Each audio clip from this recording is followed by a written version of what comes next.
मुझे इस बात की प्रसन्नता है कि लगातार यशस्वी प्रधानमंत्री श्रीमान नरेंद्र मोदी जी के नेतृत्व में देश को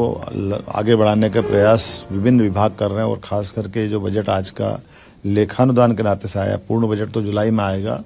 लेकिन हम सब जानते हैं कि उनके सर्वहितैषी सर्वस्पर्शी कामों के आधार पर सभी विभागों पर पर्याप्त ध्यान देते हुए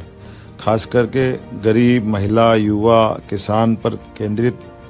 प्रधानमंत्री ने इस बजट को जो ध्यान केंद्रित किया, जिसके कारण से लगभग 25 करोड़ हमारी आबादी गरीब रेखा से बाहर आई है। ये बहुत बड़ा एक तरह से उपलब्धि है और उसी प्रकार से ये जो देश की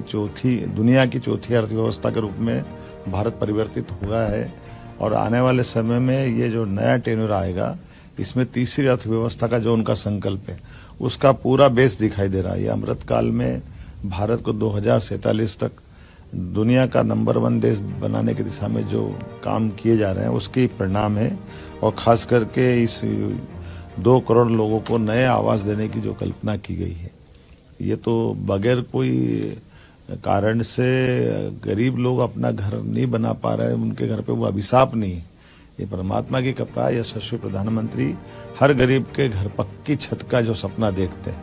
उसका ही परिणाम है कि उनने अभी जो पुरानी गरीबी रेखा की लाइन थी, उसमें बड़े पैमाने पे वो काम किया था और 2 करोड़ नए घर का जो संकल्प किया, ये अद्भुत है। इसी के साथ साथ हमारी आंगनवाड़ी, आशा कार्यकर्ता और इनको सबको भी आयुष्मान योजना का जो लाभ दिया है, ये लंबे समय से दरकार थी कि ऐसे जो थोड़े अपनी सेवाएं देते देते गरीब वर्ग है, उनको भी लाभ मिलना चाहिए। आगामी खास करके जिस प्रकार से डिजिटल इंडिया को बढ़ावा देने की बात कही है और डिजिटल इंडिया के माध्यम से बड़े पैमाने पर बहुत सारे सुधार भी लागू किए जा रहे हैं, इन सुधारों के बलबूते पर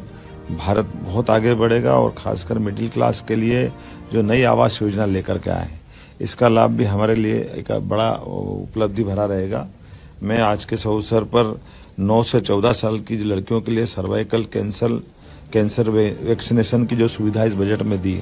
उसका माननीय वित्त मंत्री जी को बधाई देना चाहूँगा। आगामी समय में हमारे लिए 1 करोड़ घरों में जो रूफ टॉप सोलर प्लांट के अंतर्गत जो नई योजना बनाई गई, जिसके माध्यम से 1 करोड़ घरों में 300 यूनिट बिजली के बिल की बचत का रास्ता निकाला जाएगा। ये न केवल ऊर्जा के क्षेत्र में क्रांतिकारी कदम है, इसका बड़ा लाभ हमको मिलेगा। मध्य प्रदेश में पर्यटन की अपार संभावना है। ऐसे पर्यटन को लेकर के माननीय नरेंद्र मोदी जी की सरकार ने वित्त मंत्री जी के माध्यम से लगभग 75,000 करोड़ के ब्याज मुक्त ऋण देने का जो निर्णय किया है, ये हमारे लिए बिल्कुल आमूलचूल परिवर्तन कर देगा। पर्यटन अब केवल एक क्षेत्र में नहीं, पर्यटन से कई सारे सेक्टर में लाभ मिलेगा और मध्य प्रदेश में तो अपार संभावना है। उड़ान योजना के अंतर्गत 517 नए रूट पर एयरपोर्ट्स का निर्माण और विस्तार, ये हवाई यातायात की दिशा में बहुत बड़ा माइलस्टोन का काम करेगा। अभी मैंने ग्वालियर से अहमदाबाद की नई फ्लाइट का आकाशा एयरलाइंस का शुभारंभ किया है। ऐसे भविष्य में बहुत बड़े पैमाने पर हवाई यातायात की संभावना